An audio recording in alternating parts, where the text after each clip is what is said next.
Hey everybody, it's John here from Red Relics, and if you're new to the channel, we sell full-time on eBay and we own a pop culture shop and we sell all kinds of really interesting things, and sometimes we even get some stuff in. And I wanted to show you guys two items that I got in over the past couple days. I have found some really neat stuff here. The first item that I'm going to show you is something that I just traded for. We got a whole tote here full of goodies. I've got a bag full of cables. I got a Nintendo 64 console. I got a Wii U.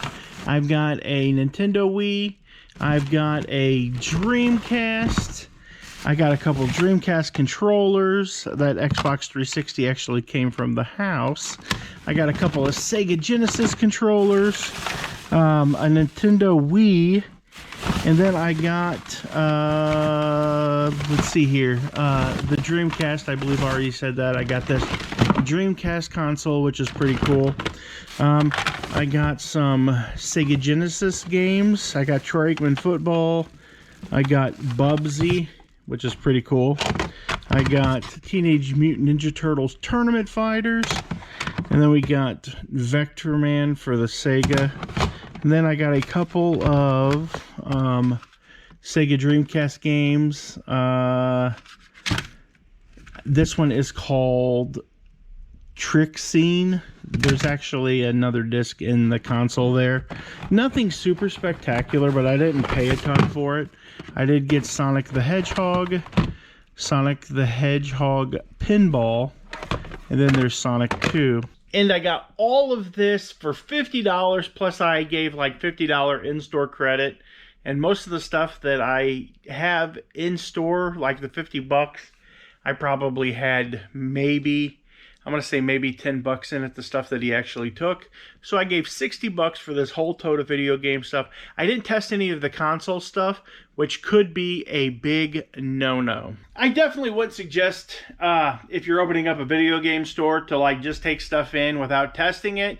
But because I got such a good deal on it, I hit the guy kind of low because I wasn't sure that if any of it would work. Whenever something comes into the store and it's missing like power cords and AV stuff, I tell them that I can only give you the cost of the item that it would, you know, for like parts or repair. And I know that some people might not think that that sounds fair, but I'm the one taking the risk. I told them for 50 bucks in store credit, so for $100 total, I would assume all of the risk from this purchase.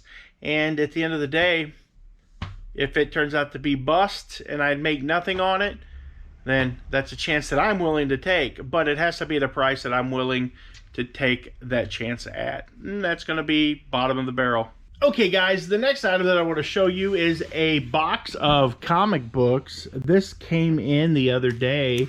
I had a gentleman come in and want to trade me this box of comic books. I had a toy that was like 70 bucks on the shelf, and he was like, would you give me $20 for this box of comics and take it off the price of the toy, essentially, is what he was trying to say. And I was like, I think I can do you one better than that.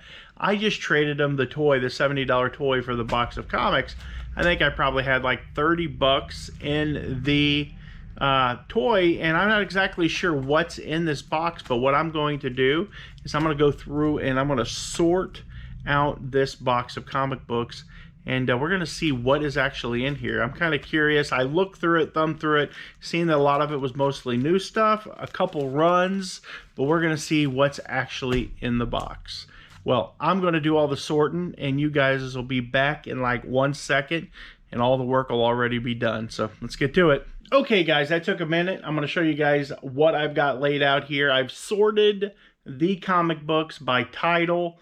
These are all DC, pretty much have to do with Superman and Smallville for the most part. I've got a little stack over there off to the side that are kind of individuals, but most of these are runs. Now you got to remember, I've got $70 worth of store trade in this box. That's what I gave the guy for the toy that I traded him. But in reality, I got about 30 bucks maybe in this total. So we're going to turn this around and we're going to look at what we've got here. We've got a whole run of Supergirl. There are several books here. I think it goes all the way through the 30s. So 1 through 30s. I think it's missing like 1 book out of here. We've got the Smallville continuity. It's there's a 4 comic book set here. We've got Smallville Effigy. It's season 11 special, and there are just a lot of like 5 of these. We've got Smallville Alien season 11. I've got the Secret Origins. There's like, I want to say something, there's like Secret Origins comic. Here's the Secret Origins of guessing Batman. That one there is really cool. Joker and Harley Quinn. We've got Green Lantern, and then we've got the Beast, the Beauty and the Beast, Wonder Woman. That's pretty cool. I like that. We've got the verses here. These are cool. Marvel versus DC. There's Superman versus the Hulk. That's just super cool stuff. There's the X-Men versus the Justice League. That might stay in my collection. And then there's another one that is kind of the X-Men versus Justice League. So kind of cool. A whole run of Smallville. We've got a run of Adventures of Superman. We've got Damian, Son of Batman. There's a small run of those. Another lot of Smallville Chaos. Smallville Lantern. The Lantern Corps. That's kind of cool. Superman is the Green Lantern. And here is a run of Superboy. And I think that there's probably, again, like over there, there's probably a few more. There's probably 30 or so comic books here. I think it is missing a couple in the run. And the best part about it is that they're like front and back. So not a bunch of bag and boards were wasted. I agree with that. If you're collecting comic books, that's a good way to save your bag and boards. But we've got Superman, we've got Justice League, Unlimited Access.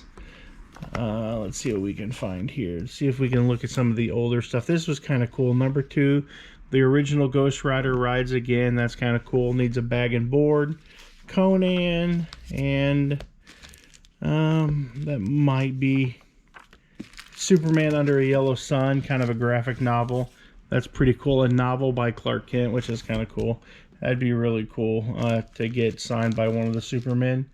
One of the people that played Superman. Here's another DC comic.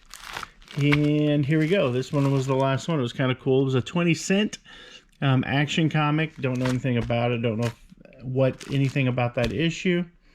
But that's super cool. As I thought, I looked it up, and most of them sells for about 13 bucks. There's one that was $2.99, best offer, $14.99 and $11.96. So what do you guys think? Did I do a good job trading? I think I did okay. I think I'm going to do just fine. I guess that's really, at the end of the day, that's all that matters. I could take these and price them for $2 a book and put them in the store, but I'm not really a comic book store. I do have comic books, but typically being in a store that's probably going to be about this size, if I am going to be carrying comic books, mainly what I want to do would be carry some long boxes, find a place where I can put some long boxes on a table, and then I could price these for about $2 a piece.